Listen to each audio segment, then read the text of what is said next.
found out who let the dogs out yet?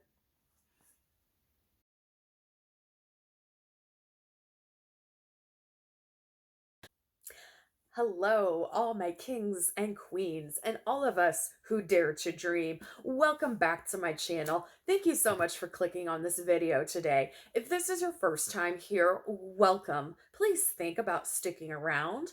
Everybody else, thank you so much for being part of this family. I am getting closer to my goal every day, so thank you so much for being a part of that with me. I ask you to take a moment to like, subscribe, comment, and share, not just with me, but with other small YouTubers and also your small businesses as well. Support your local businesses, support your small businesses. Doing things like this 30 seconds out of your day means the world to us. So support us all in a very free, very easy way by just doing those few steps. And don't forget to share the love. All right, everybody. So today I'm going to talk to you about Kurt Cobain. We'll go a little bit about his life, his death, and then, of course, what is happening currently.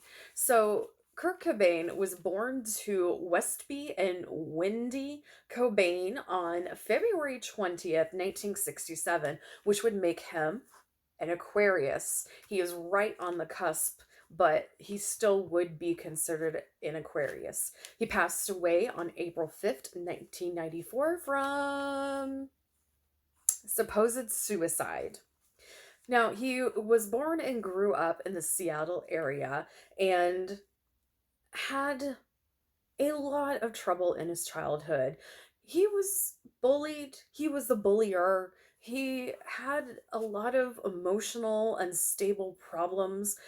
He just was very angry all of the time. Most of people thought that the catalyst of that was when his parents got divorced when he was 9 years old. Now, Kurt unfortunately was passed to different people instead of being with his family, including a family called the Reeds family, who were hyper religious, which made Kurt kind of turn off everything religious and hate it. In fact, he really couldn't stomach it, no pun intended. He really couldn't. Um, he did have a few step siblings and eventually had a half sibling, but Kurt always said that this was not my real family, speaking of his father's family. His mother didn't get custody of him until I believe he was 12 years old, but don't quote me on that. And he did quit high school 2 weeks before graduation. Now, the reason he did that is he found out 2 weeks prior to graduation that he would not have enough credits to get his diploma. So his mother told him to either go to school, get a job, or get out. So he got out. And he ended up being homeless for a large amount of time. Basically, he was couch surfing and he would sometimes sneak into his mother's house and sleep in the basement. It took him several years, I believe, to get up enough money to have his own apartment. He also did different types of odd jobs and things, but of course, his interest was always in music.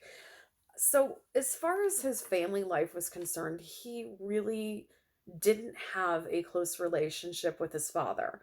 His father, once he got remarried, basically made him feel like he wasn't wanted, and the fact that anytime it was his weekend or his time to have Kurt, he would push him off to other family or friends or complete strangers. So their relationship was not good. He also pushed his son into Little League and he went for wrestling just because he wanted his dad to be proud of him. I don't know if that ever happened. His mother, on the other hand, was involved in an extremely abusive relationship that she would not leave. She couldn't leave, whatever the case would be, but Kurt was witness to all of this, and he did not want to watch his mother go through this type of thing. It was hard. And there, even though I haven't seen any reports to confirm this, people do believe that some of that physical and mental abuse that her boyfriend was inflicting upon her also was inflicted upon Kurt. 14, he was gifted a guitar from his uncle. The family did have a musical background. They actually had many different family members who were musicians in anything from jazz to funk to rock and roll to Broadway. So he did have this in his blood. When he picked up the guitar, he loved it. He also was a very huge fan of the Beatles. And if you're a fan of the Beatles and you listen to anything with Nirvana, especially their earlier work, you can pick up the same simple chords that the Beatles did in the beginning. That's very much something that Nirvana mimicked. So, very big Beatles fan.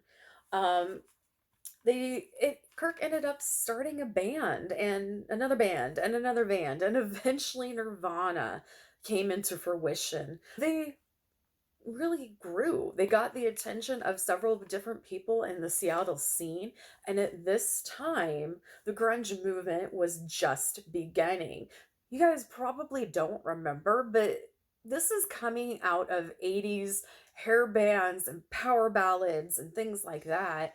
They were still competing, but people didn't want to listen to it anymore. This is where the grunge scene came from.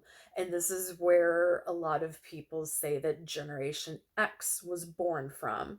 A whole generation of crap. Nah. But side note. Okay, that's what I mean. Anywho, this was the perfect time for a band like Nirvana to go mainstream, and that's exactly what happened. Before Kurt really took off with Nirvana, he did meet and fall in love with another musician named Courtney Love.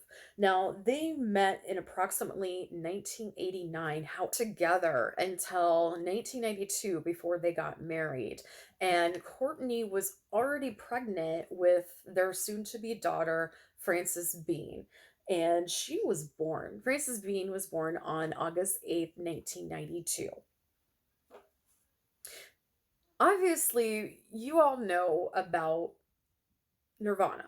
You know about the power of the music, the industry, and it was a lot for this band, especially for Kurt. He had a very love hate relationship with media, with award shows, with all the pomp and circumstances that come with being a rock star.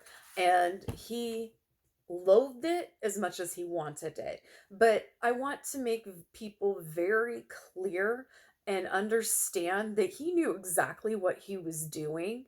He might have been apathetic, but he really knew he wanted to sing. He wanted to be in front of concerts. He wanted the money. So this whole shtick about him completely being devoid and sick of this world, he really wasn't. Part of that was an act. There is a part of it that was true, but the majority of it was an act. What was not an act was his very serious drug problem. And this is something that had plagued him almost his entire life. He started doing drugs, I'm hearing at the age of 12. It probably was earlier, but you were not going to see that in any sort of report. This is something that I got through meditation with him. He started drugs at a very early age. These drugs were widely available to him, and sadly, he worked and lived in a working class place, and everybody, and everybody knew the drug dealers. So, I mean, there are even stories today about the people who dealt drugs to Kurt when he was alive and a teenager, which to me, God, why would you want to? Why are you proud of that?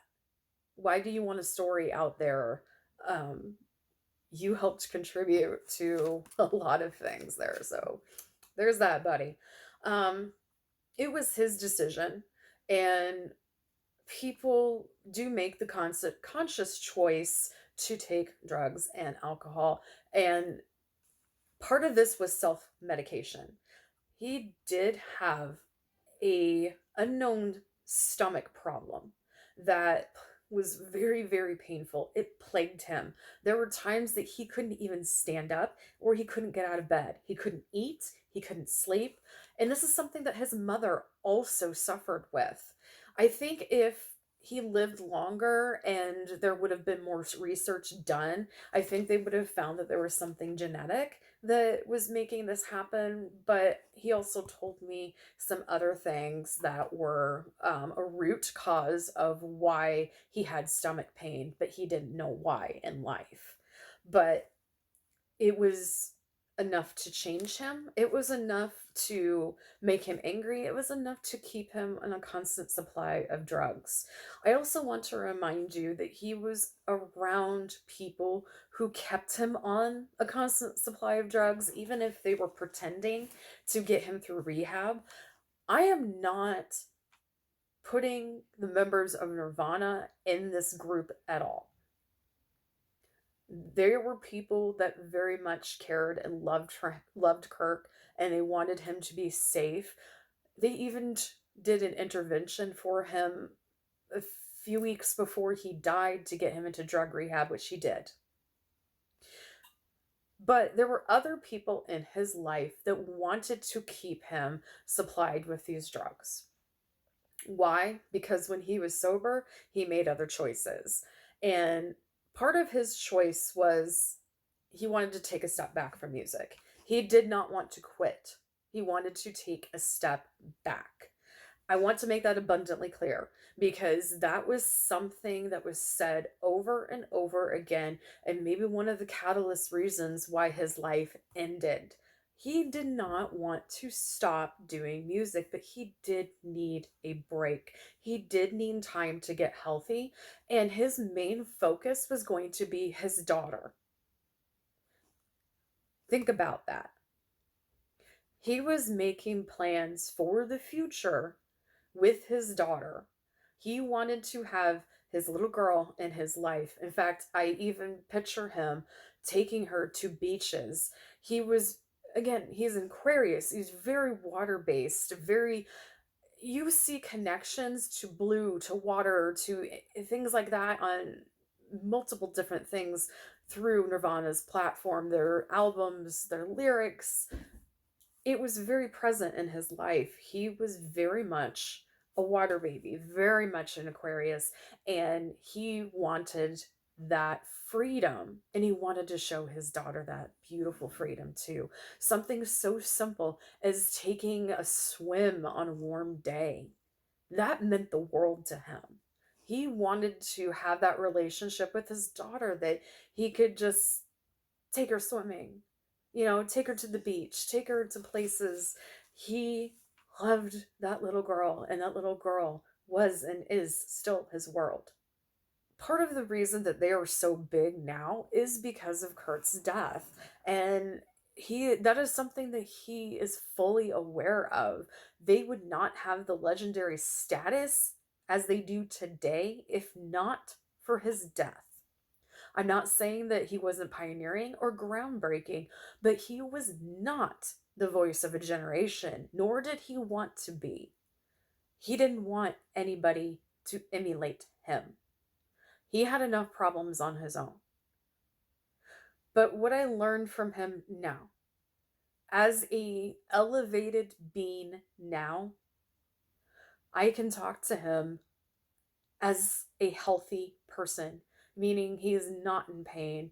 He is not under any sort of influence of drugs or alcohol or anything like that. He is actually incredibly happy and he is full of light. He is not going back to the earth anytime soon. He will, but when he comes back, he will be female. But right now, his main focus is his daughter and keeping her safe and protected. And I can tell you that he crossed over. He didn't cross over right away, though. I think he hung around for a good 30 days, if not longer, because he was in shock. He was trying to get other people to hear him, and some of them did. There were people in his life that will swear to this day that they saw him in their hallways, in their mirrors, in a window. He was there. He was really trying to get their attention. He didn't understand that he was dead. The Kurt now is very, like I said, elevated and hyper aware of things. If he were able to sit down and have a conversation with someone today, he would have a lot of fun. He really loved the Beatles, but he also was a huge comic book fan. He loved underground art. He loved graffiti. He loved seeing creation. He loved cooking. I know that sounds crazy, but he really did. And if if he would not have gone down the path of all of the drugs and all of the alcohol, he would have been a witch. And I'm not saying that to be crazy or anything like that. He really would have been. He was incredibly sensitive, incredibly psychic, and this is part of his problem. He could not handle it. He couldn't handle his own emotions. And I'm not saying that as weakness or anything like that. He just was not able to handle that in his lifetime. And he wished he would have done things differently. What I got from him was a conversation about chakras. And he told me specifically that he had problems with the root and the solar plex chakras, which to me made a absolute insane amount of sense. The solar plex chakra is the third chakra, which is going to be on your spine, wrapping around your back, going to your belly button, and coming up the breastbone. So that is a place where people hold stress and anxiety. And this is when you have problems with your solar plex, you have stomach pain, you have digestive issues. I think a large chunk of his pain actually had to do with his chakras, especially his solar plex chakra, not being aligned or cleared because he was very psychic. You probably would have called him a pagan witch because he understood about natural healing. He just didn't go about it the right way. Chakra is all your emotional stuff and all the spirituality. Well, Kurt very vehemently denied the Christian church and hated it. He was incredibly spiritual. He actually had a relationship with Jesus, and this is, swear to God, this is what I'm hearing him say. I'm not going to say this stuff, but this is what he said. He knew that there were higher powers. He had a very specific mission when he came into this current generation, that when he passed away in 1994. He was here for a very specific reason, and other beings, there were other things that kind of siphoned his energy and kept him down on purpose.